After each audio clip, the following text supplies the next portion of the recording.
एक छोटे से गांव में रामू नाम का एक गरीब लड़का रहता था।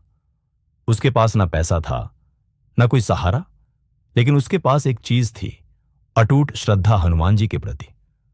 रामू रोज सुबह उठकर सबसे पहले मंदिर जाता और पूरे दिल से कहता, जय बजरंग बली, मेरी रक्षा करना। गांव के लोग उसका मजाक उड़ाते थे। कोई कहता भगवान कभी नहीं आते, कोई कहता भक्ति से पेट नहीं भरता, लेकिन रामू कभी नहीं टूटा। एक दिन अचानक उसके पिता बहुत बीमार पड़ गए। घर में दवा के पैसे नहीं थे। रामू डॉक्टर के पास गया, लेकिन डॉक्टर ने साफ मना कर दिया, पहले पैसे लाओ फिर इलाज होगा। रामू की आंखों में आंसू आ गए। वो सीधे मंदिर गया और हनुमान जी के सामने गिर पड़ा। उसने रोते हुए कहा, बजरंग बली, मैंने हमेशा आप पर भरोसा किया है, अब आप ही कुछ करो। उस रात रामू बहुत रोते रोते सो गया। आधी रात को उसे लगा जैसे कोई दरवाजा खटखटा रहा है।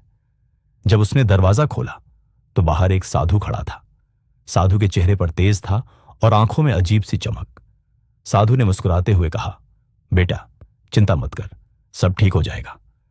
रामू ने पूछा, आप कौन हैं? साधु ने कहा, एक भक्त का दोस्त। साधु ने उसे कुछ पैसे और जड़ी बूटी दी और कहा, अपने पिता को यह दे देना, वो ठीक हो जाएंगे। रामू ने तुरंत वैसा ही किया। कुछ ही घंटों में उसके पिता की हालत सुधरने लगी और सुबह तक वो लगभग ठीक हो गए। रामू की खुशी का ठिकाना नहीं था। रामू उस साधु को ढूंढने निकला, लेकिन पूरे गांव में कोई साधु नहीं मिला। थका हारा वो फिर मंदिर पहुंचा।